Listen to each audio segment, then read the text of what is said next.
अस्सलाम वालेकुम नाज़रीन, मेरा नाम अली हैदर है और आपका शुक्रगुजार हूं कि आपने वीडियो देखने के लिए वक्त निकाला। ट्रंप का एक स्पेशल एनवॉय है स्टीव विटकॉफ। ये वो आदमी है इस वक्त जो ईरान के साथ मुज़ाकरात में शामिल है, अहम किरदार है। उसने एक इंटरव्यू दिया और उसने कहा कि प्रेसिडेंट यानी डोनाल्ड ट्रंप क्यूरियस हैं, बेचैन हैं ये जानने के लिए कि ईरान ने अब तक कैपिचुलेट क्यों नहीं किया। लफ्ज इस्तेमाल किया, कैपिचुलेट क्यों नहीं किया, यानी ईरान ने अभी तक घुटने क्यों नहीं टेके हैं। इतनी नेवल पावर के बावजूद, यानी इतनी बड़ी नेवी जो है वो ईरान के दरवाजे पे खड़ी हुई है, इतने प्रेशर के बावजूद वो हमारे पास आए क्यों नहीं है। अब आप नाज़रीन सुन के हैरान होंगे कि खुद वो मुज़ाकरात करने वाला डोनाल्ड ट्रंप की जुबानी बता रहा है कि वो हैरान है कि ईरान ने अब तक घुटने क्यों नहीं टेके। अब ये सवाल सुनने में सिंपल लगता है, लेकिन इस सवाल में जो गलत फहमी है, जो अमेरिका को पिछले 45 साल से ईरान को समझने नहीं दे रही है, वो इसके अंदर छुपी हुई है। तो आज मैं आपको बताता हूं कि ईरान क्यों नहीं झुकता। और ये जवाब किसी जर्नलिस्ट का नहीं है दोस्तों, ये जवाब खुद एक ईरानियन स्कॉलर का है। उसका नाम है रजा नासिरी। उन्होंने 3 अल्फाज में पूरी ईरानियन फॉरेन पॉलिसी एक्सप्लेन कर दी है। 3 अल्फाज। सबसे पहले रिस्पेक्ट, इज्जत, फिर हिकमत, फिर मसलहत, यानी डिग्निटी, विजडम एंड एक्सपीडियंसी। ये लफ्ज उन्होंने खुद इस्तेमाल किए। सबसे पहले अगर हम इज्जत की बात करते हैं, क्योंकि बाकी दोनों जो है वो उसके बाद आएंगे, उसको फॉलो करते हुए आएंगे। अब नाज़रीन यहां पे हम बात करते हैं कि जो विटकॉफ है इसकी परेशानी की वजह क्या है, ये इतना परेशान है क्यों। वो कहता है कि ट्रंप हैरान है कि मैंने दुनिया की बेहतरीन नेवी, दुनिया की सबसे ताकतवर नेवी ईरान के बिल्कुल बॉर्डर पे जाके खड़ी कर दी। ईरानी हमारे पास क्यों नहीं आए भागते हुए कि अच्छा ठीक है माई बाप हमें माफ कर दो। इस एक स्टेटमेंट के अंदर नाजरीन अमेरिका की पूरी सोच छुपी हुई है। उनका एजम्पशन यह है कि अगर तुम ताकत दिखाओगे तो सामने वाला झुक जाएगा। अगर तुम अपनी वॉरशिप्स भेजोगे तो डील हो जाएगी। अगर तुम सैंक्शंस लगाओगे, पाबंदियां लगाओगे, तो अगला सामने वाला सरेंडर कर देगा। एक मुल्क है जो कर देता है, वो माशाल्लाह से हम हैं, अक्सर कर दिया करते हैं। अब इसे कहते हैं पीस थ्रू स्ट्रेंथ डॉक्ट्रिन। और ये डॉक्ट्रिन, ये बयानियां बहुत से मुल्कों पे काम करता भी है, लेकिन ईरान पर 45 साल से ये काम नहीं कर रहा है। देखिए सद्दाम ने 8 साल जंग की, केमिकल वेपन्स का इस्तेमाल किया ईरान पर, ईरान नहीं झुका। मैक्सिमम प्रेशर कैंपेन चली, ईरान नहीं झुका। इजरायली असैसिनेशंस हुए, यानी इजरायलियों ने ईरान के साइंटिस्ट मारे, नहीं झुका। जनरल मारे, नहीं झुका। 2025 में न्यूक्लियर साइट्स पे बॉम्बिंग की, ईरान नहीं झुका। तो सवाल यहां पे यह है कि क्यों नहीं झुका। अमेरिका की समझ में ये नहीं आ रहा है बेसिकली। और जब समझ में आता है तो और ज्यादा प्रेशर लगाने लग जाते हैं, वो और ज्यादा वॉरशिप्स भेज देते हैं, वो और ज्यादा सैंक्शंस लगाना शुरू कर देते हैं, और रिजल्ट वहीं का वहीं रहता है, ईरान नहीं झुकता है। अब जो ईरानियन स्कॉलर है रजा नासिरी, उन्होंने विटकॉफ को जो जवाब दिया सुनिए। उन्होंने कहा जनाब के, उनके अल्फाज जो है वो मैं ट्रांसलेट कर रहा हूं जो एग्जैक्टली उन्होंने कहे हैं। उन्होंने लिखा कि मैं बताता हूं कि ईरान ने अमेरिकन मिलिट्री प्रेशर के सामने कैपिचुलेट क्यों नहीं किया। और उन्होंने ये भी लिखा कि यही एक्सप्लेनेशन, यही वजाहत उन 50 सालों के लिए भी काम करती है जो इससे पहले गुजर चुके। उन्होंने कहा कि सद्दाम की इन्वेजन, जो केमिकल वेपन्स का इस्तेमाल हुआ था, अमेरिका और वेस्टर्न सैंक्शंस, कू की कोशिशें हुई थी, इजरायली टारगेटेड असैसिनेशंस हुई थी, इस सब के बावजूद ईरान नहीं झुका था। 3 बुनियादी उसूल बताए उन्होंने। ईरान की हजारों साल पुरानी तहजीब में इसका राज पिन्हा है। वो लिखते हैं कि मेरे मुल्क की फॉरेन पॉलिसी की जो रहबरी है वो ये 3000 साल पुरानी तारीख कर रही है। अब जरा गौर करें दोस्तों कि विजडम और एक्सपीडियंसी ये दोनों एग्जिस्ट करती हैं, लेकिन डिग्निटी के लिए। अब आप सोचिए, उन्होंने कहा था ना कि विजडम है, अक्लमंदी है, और डिप्लोमेसी है, वो किसको सर्व कर रही है? वो इज्जत की बुनियाद पर बनी है कि हम अपनी डिप्लोमेसी और अपना विजडम, उसकी बुनियाद बनाएंगे इज्जत को। ये उन्होंने हायरार्की सेट की है, पहले इज्जत, बाकी सब उसके नीचे आती है, पहले खुददारी। अब नासरीन ने यहां पे बड़ी इंपॉर्टेंट बात लिखी। वो कहते हैं ईरान जो है ना, वो किसी भी चीज का कॉस्ट बेनिफिट एनालिसिस नहीं करता है, यानी इसका हमें फायदा क्या होगा।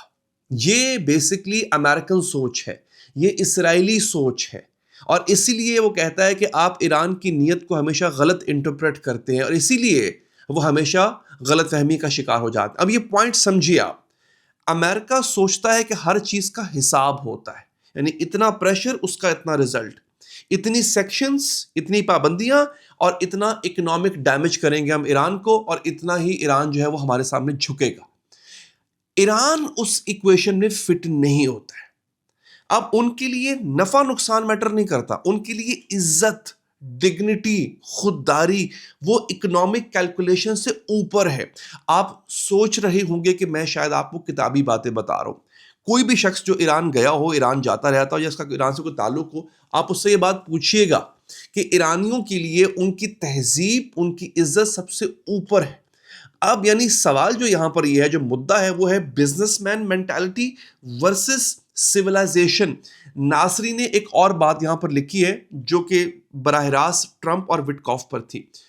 वो लिखते हैं कि एक बिजनेसमैन के तौर पे जो ट्रांजैक्शनल पावर रिलेशनशिप्स का आदी होता है, यानी किसी भी ताल्लुक में वो ट्रांजैक्शनल लेन देन का आदी होता है, आप और प्रेसिडेंट ट्रंप के लिए मुश्किल होगा समझना ईरान क्यों नहीं झुकता।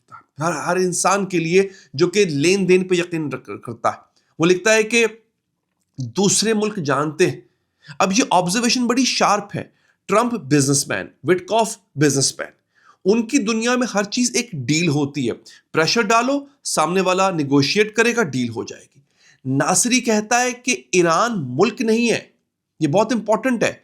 ईरान एक तहजीब है, हजारों साल पुरानी तहजीब है और तहजीब जो है वो ट्रांजैक्शन से नहीं चलती। आगे वो लिखते हैं कि रीजन में बहुत से इंक्लूडिंग आपके एलाय यानी इस अमेरिका के इत्तेहादी इजराइल ये मुद्दा और ये माइंडसेट ईरानियों का समझते हैं, लेकिन एक्नॉलेज करने की बजाय, मानने की बजाय वो वॉशिंगटन की इस मिसअंडरस्टैंडिंग का फायदा उठाते हैं।